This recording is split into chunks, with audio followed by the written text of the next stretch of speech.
தலைவர் ஓகே சொல்லிட்டாங்க. அடுத்த நாள் தலைமை கழகத்திலிருந்து பேச்சுவார்த்தை நடத்துறதுக்கு 3 பேர் வர்றாங்க.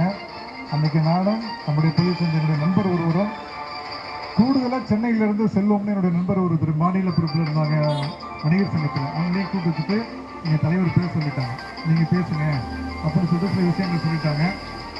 அப்போ தலைவர் வந்து ஒரு எந்த கட்சியும் சாராமல் பொதுவான வணிகர்களுக்கு நான் ஒரு தமிழ்நாடு முழுவதும் அந்த வணிகர் சங்க தமிழ்நாடு வணிகர் சங்க பேரவை அனைத்து இந்திய அண்ணா திராவிட முன்னேற்ற கழகத்திற்கு புரட்சித் தலைவர் அம்மாவுடைய தலைமையில் நாங்கள் முழு ஆதரவு கொடுத்தோம்.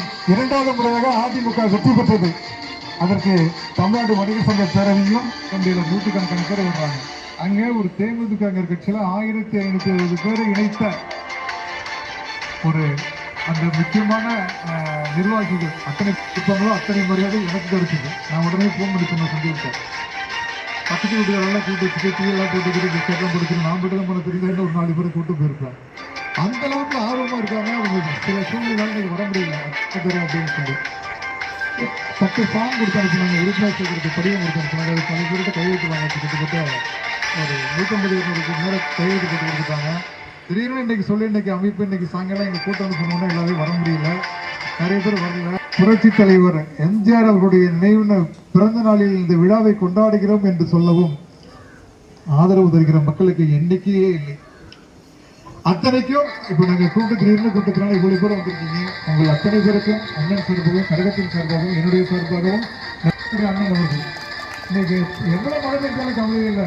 நிறைய பேருக்கு தெரியாது பாலம் ஏன் உயரமா கட்டியிருக்காங்க அப்படின்னு தெரியாது.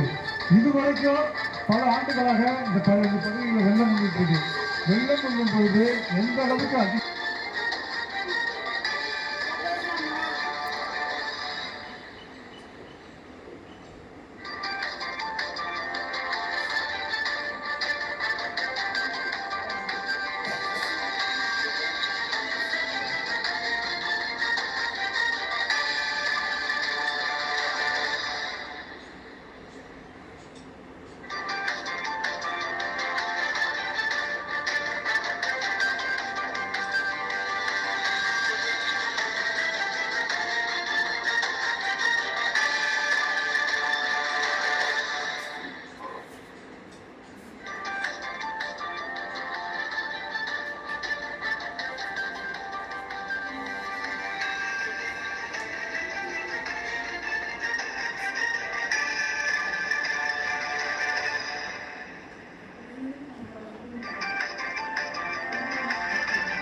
காவிரி பிரச்சனையிலிருந்து ஆரம்பிச்சு வாழ்வாதார பிரச்சனைகள் கட்டத்தில் இருந்து ஆரம்பித்து ஏதாவது ஒன்றில் தமிழினத்திற்கு ஆதரவாக திராவிட முன்னேற்ற கழகம் செயல்பட்டிருக்கிறது என்று சொன்னார்கள் என்றால் நான் பொது வாழ்க்கையை விட்டு விளைகிறேன். வீரமணியை சந்தோஷப்படுவார். என்ன அதனால எந்த ஒரு இடத்திலும் திராவிட முன்னேற்ற கழகம் பொதுமக்களுக்காக வாழ்ந்தது கிடையாது. நாங்க அறுதிட்டு சொல்றோம். அதனால வருகின்ற 2026 எடப்பாடியார் அவர்கள் தலைமையில ஆட்சி அமைக்க போகுது உறுதி. அந்த ஆட்சி அமைப்பதை எந்த கொம்பனாலும் முத்துவேல் கருணாநிதி ஸ்டாலின் இல்ல, முத்துவேல் கருணாநிதி ஸ்டாலின் உதயநிதி இல்ல, எவன் வந்தாலும் அனைத்து இந்திய அண்ணா திராவிட முன்னேற்ற கழகம் ஆட்சி அமைப்பதை எவனாலும் எந்த கொம்பனாலும் தடுக்க முடியாது. நீங்கள் விரைந்து செயல்பட வேண்டும். நாங்க ஏறக்குறைய ஒரு 20 ஆண்டுகளுக்கு பிறகு ஒரு சூரநம்பரத்தை எழுதணும். பெருமைக்காக சொல்லிக் கொள்ளவில்லை. செயல்பாடுகளை துரிதப்படுத்தி வெற்றியை நோக்கி நகர்த்த வேண்டும் என்ற ஒரே காரணத்துக்காக தான் நாங்கள் சொல்லிக்கொள்ள விரும்புகின்றோம். நிச்சயமாக யார் எதிர்த்தாலும் யார் விமர்சனம் செய்தாலும் இந்த பகுதிக்கு மிகப்பெரிய சாதனைகளை செய்த அண்ணன் ஓஎஸ்எம் கடைசி எடப்பாடியார் கொடுத்தது பொங்கலுக்கு 2500. ஆனா இந்த பொங்கலுக்கு என்ன சொன்னாங்க கொடுக்கல, பணமே கொடுக்கல. ஆமா, எலெக்ஷன் வரும்போது தரங்கிறாங்க உங்கள்கிட்ட ஓட்டு வாங்கறதுக்காக. இன்னைக்கு கொடுக்கல. அது மட்டும் இல்லைங்க, அதாவது சக்கரை பொங்கலுக்கு வெள்ளம் தான் போடுவோம். அறிவுறுத்தவனுங்க அது போய் சீனி கொடுக்கும்.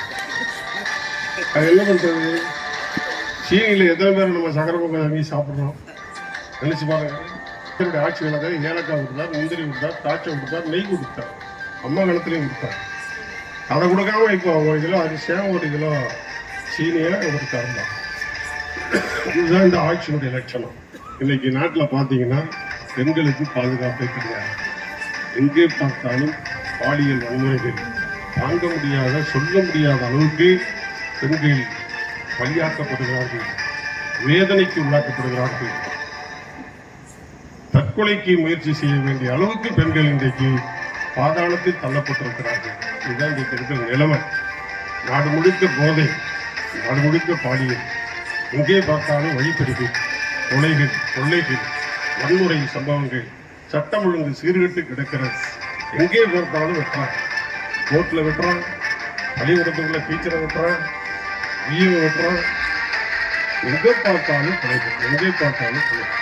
ஒரு பத்திரிகை பார்க்கிறீங்கன்னா கொலை இல்லாத பத்திரிகை செய்தியை நீங்க பார்க்க முடியாது. ஏதோ அங்கொன்றும் இங்கொன்றும் நடக்கும். ஆனா இப்பொழுது பக்கத்துக்கு பக்கம் கொலைகள் என்கிற அளவுக்கு மிக மோசமான நிலைமை, பாதுகாப்பற்ற நிலைமை தமிழ்நாட்டில் ஏற்பட்டிருக்கிறது. இந்த நிலைமையெல்லாம் மாற வேண்டும் என்று சொன்னால் நீங்கள் எல்லோரும் ஏக மனதாக, முழு மனதாக முடிவெடுக்க வேண்டும். நல்லாட்சி வர வேண்டும்.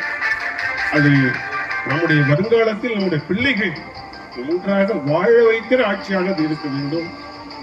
பள்ளிக்கூடத்துக்கு அனுப்புற போது அங்க போதையை சாப்பிட்டு வரக்கூடிய நிலை இருக்கக்கூடாது என்று சொன்னால் ஆட்சி மாற வேண்டும். அச்சமில்லாத வாழ்க்கை வேண்டும் என்று சொன்னால் ஆட்சி மாற்றப்பட வேண்டும். வேலை வாய்ப்புகள் 5-6 லட்சம் அரசூழியர்களுக்கு பணிகளை நாங்கள் தருவோம் என்று சொல்லிதான் ஓட்டு கேட்டார். என்ன கொடுத்துருக்காங்க இது வரைக்கும்? ஒண்ணும் கிடையாது. பழைய அரசூழியர்களுக்கெல்லாம் பழைய ஓய்வூதிய திட்டம் கொடுப்போம். நாங்க கொடுத்தாங்களா? கொடுக்க முடியாதுன்னு நிதி மந்திரியே சொல்லிட்டார், கொடுக்கல. போக்குவரத்து ஊழியர்களுக்கு பழைய ஓய்வூதிய திட்டம் கொடுப்போம்னு சொன்னாங்க, கொடுக்கல. ஒரு டிரைவர் கண்டக்டர் இன்னைக்கு ரிட்டையர்ட் ஆகிறாரு சொன்னா அவர் 6 மாசமாச்சு அவருடைய ரிட்டையர்ட் ஆகி நயா பைசா கூட அவருக்கு போய் கொடுக்கல.